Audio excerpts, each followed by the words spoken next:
Bonjour mes amis, que Dieu vous bénisse tous, que le Saint-Esprit, l'Esprit qui conduit ses enfants dans toute la vérité, il ne les laisse pas perdus dans ce monde, non. Le Saint-Esprit est le guide qui nous conduit dans toute la vérité. Et la parole de Dieu est la vérité qui affranchit, qui conduit, qui oriente. Bien sûr, pour pouvoir avoir accès à la voix du Saint-Esprit,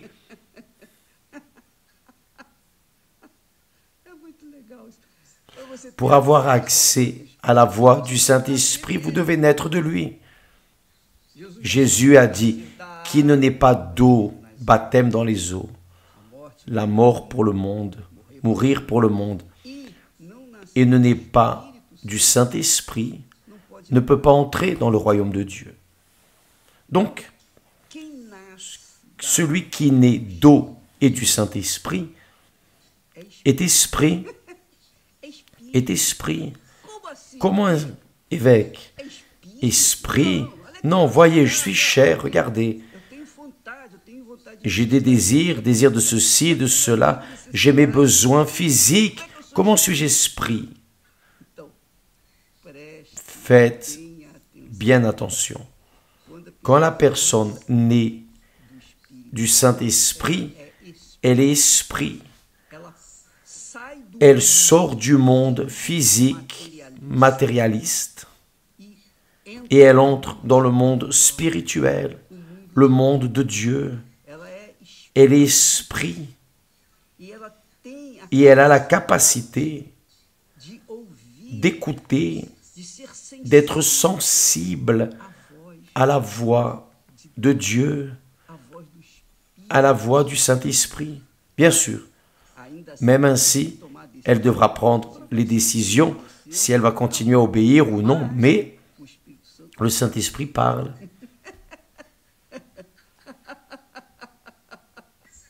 C'est glorieux, c'est magnifique. Maintenant, il y a une autre chose qui vit dans le monde spirituel, pense.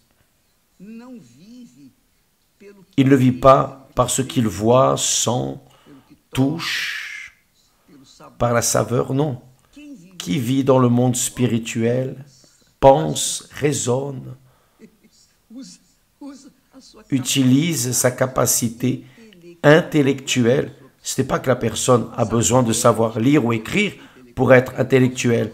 Intellectuelles sont toutes les personnes qui pensent et spirituelles qui ne pensent pas, et émotifs. Donc, lorsque l'on est du Saint-Esprit, on est esprit, c'est-à-dire on a la nature divine,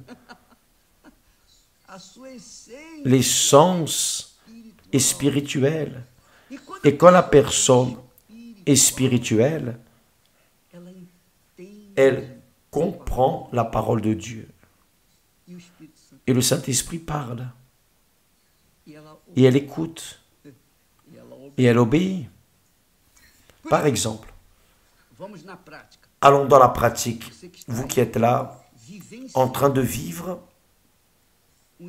un enfer dans votre vie, des problèmes dans le mariage, dans les relations, problèmes avec les enfants, avec les parents, des problèmes économiques, des dettes, chômage, des situations de calamité. Vous êtes un détritus dans ce monde. Personne ne vous donne rien à vous, parce que vous n'avez rien. Les personnes de ce monde, dans le monde matérialiste, ne valorisent que ceux qui ont. Même si ceux qui ont de l'argent soient en train de pourrir dans les ténèbres de ce monde, même ainsi, elles sont plus valorisées que les personnes qui n'ont rien, les pauvres. Vivent dans les poubelles, vivent dans les rues, vivent dans les prisons, sont des personnes, disons, laissées de côté de la société. Donc, faites attention. Faites attention. Ce que le Saint-Esprit dit à qui est spirituel et à qui veut être spirituel. Qui veut être? Parce que pour être spirituel, vous ne devez pas être un religieux. Vous devez être une personne de foi. Et être de foi, c'est croire, c'est obéir, c'est pratiquer, c'est suivre, modelant sa vie en accord avec la parole du Saint-Esprit, la parole de Dieu, parce que Dieu est esprit. Et ses enfants sont esprits ou spirituels.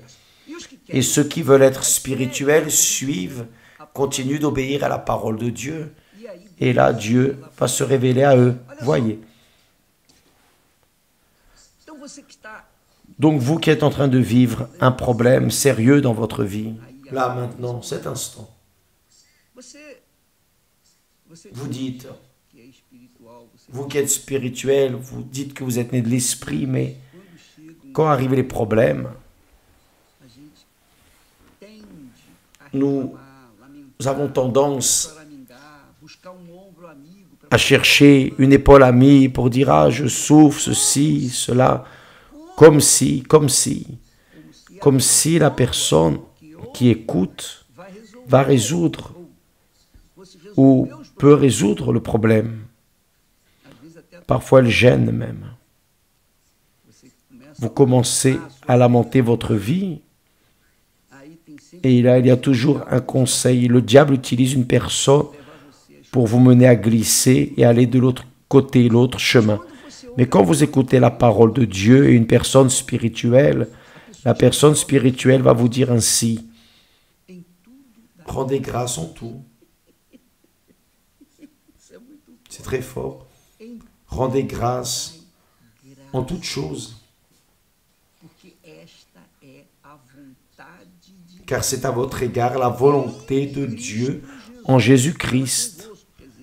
C'est-à-dire, qui est en Christ Jésus, qui est né d'eau et du Saint-Esprit, qui est né du Saint-Esprit, esprit spirituel et naturellement en Jésus-Christ.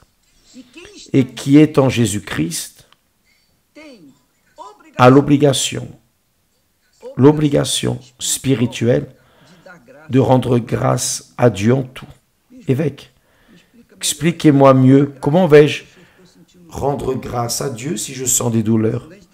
Quand on sent des douleurs, on fait aïe, aïe. Oui ou non? C'est vrai, je sais. Vous pensez que nous ne sentons pas de douleur aussi?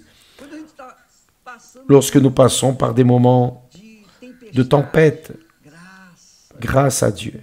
Attendez, comment vais-je rendre grâce à Dieu si ces tempêtes sont en train de vouloir noyer ma vie? Mais c'est cela même.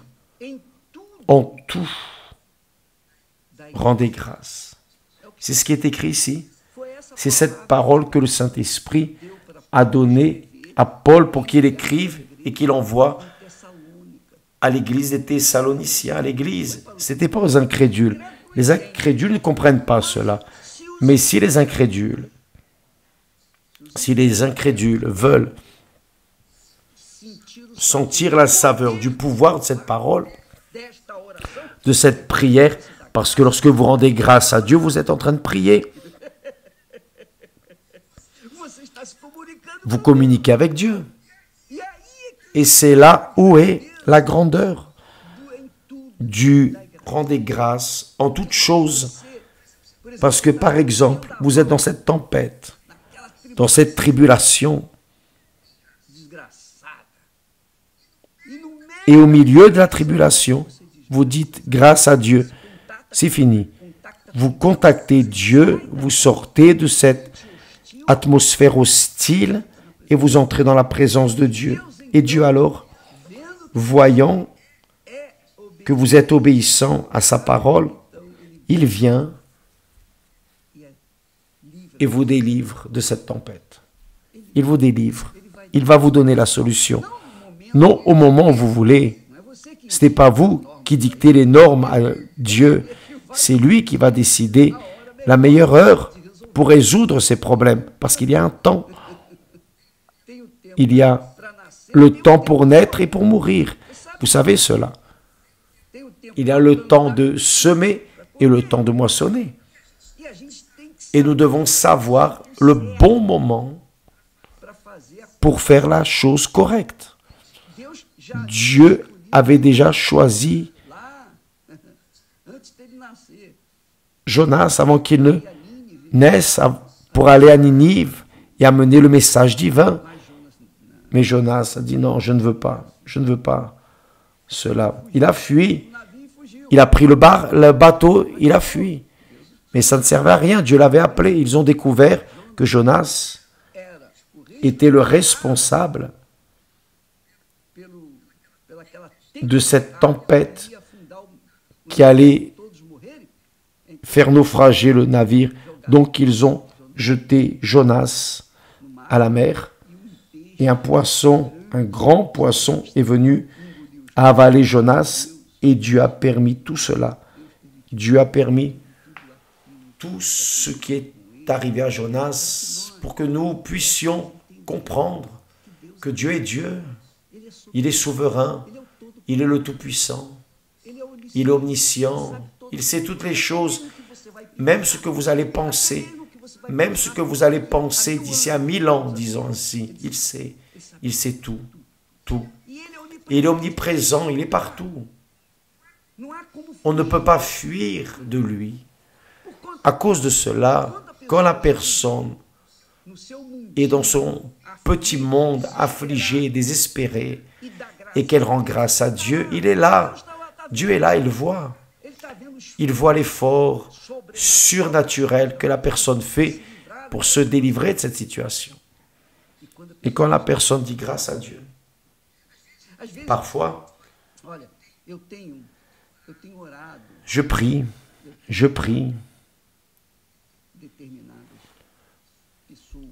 pour certaines personnes depuis des années. C'est un témoignage personnel. Depuis des années.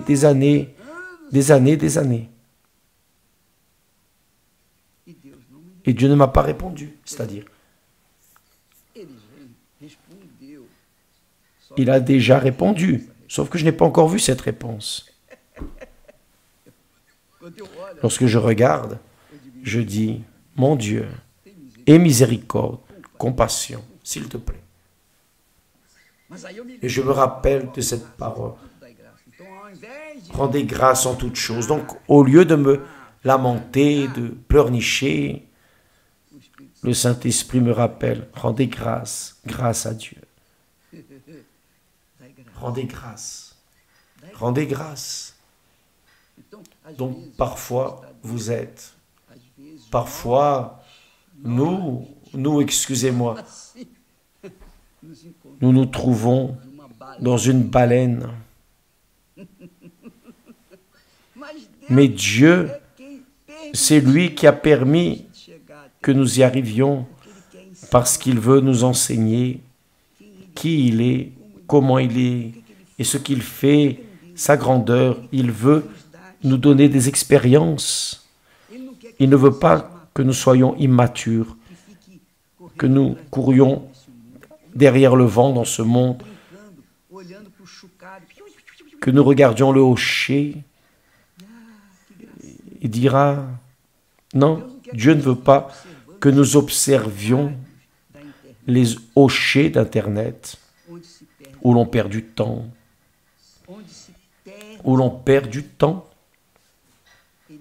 Il veut que nous pensions. Pensions ses pensées. Rendez grâce en tout, mes amis. Nous n'apprenons qu'en recevant des coups. Je suis cette personne, j'ai appris, mais je n'ai pas tout appris. Je suis juste en train de commencer. Mais j'ai déjà passé beaucoup de choses et Dieu l'a permis. Et dans ces moments difficiles, je n'ai pas rendu grâce à Dieu, je n'ai pas rendu grâce. J'ai pleuré, j'ai gémi, j'ai hurlé, j'ai crié, j'ai clamé. Et au bon moment, il a étendu la main et m'a délivré. Oh mon Père, sois sanctifié dans nos vies. Mes amis, si vous êtes nés de Dieu, du Saint-Esprit, si vous avez le Saint-Esprit, parce que qui n'a pas l'Esprit de Dieu n'est pas à lui, si vous êtes nés du Saint-Esprit, alors apprenez à rendre grâce à Dieu, parce que c'est une prière puissante au moment de la tribulation. C'est la plus grande prière, la plus puissante prière que vous faites au moment de votre tribulation. Faites cela, essayez et attendez. Vous allez voir ce que le Saint-Esprit va faire. Ça va exploser. Ça va exploser, mes amis. Dieu est avec nous, Dieu est avec vous, il est avec moi, il est avec nous. Il est avec tous ceux qui l'invoquent en esprit et en vérité. Tous ceux qui obéissent, tous ceux qui sont inclinés à écouter sa voix. Il est avec vous. Donc, rendez grâce à Dieu en ce moment où vous êtes en train de vivre dans la poubelle de cette vie, d'accord? Demain, nous parlerons plus à ce sujet. Et dimanche, ce dimanche, qui est le dimanche, la fête des mères, nous serons en train de prier la mère, l'Église et la mère. Et le Père, on n'a pas besoin de dire qui est le Père. Dieu est notre Père. Le Père, le Fils et le Saint-Esprit. L'Église et la mère. Dieu et la mère. Dieu et la mère. Dieu au ciel, la mère sur la terre, qui est l'Église du Seigneur Jésus-Christ, qui est le corps de notre Seigneur Jésus. Il est la tête, Dieu est la tête, Jésus est la tête de l'Église. Et qui est né de Dieu fait partie de ce corps. Donc, nous allons rendre grâce à Dieu, toujours, toujours, toujours, parce qu'il est avec nous. Ni la mort, ni la vie, ni l'enfer, rien dans ce monde, rien, ni guerre, rien ne peut nous séparer de cet amour, de cette union, de cette unité qui est l'Église de notre Seigneur Jésus-Christ, dont la tête est notre Seigneur Jésus. Demain, nous serons de retour. Que Dieu vous bénisse au nom du Seigneur Jésus. Amen.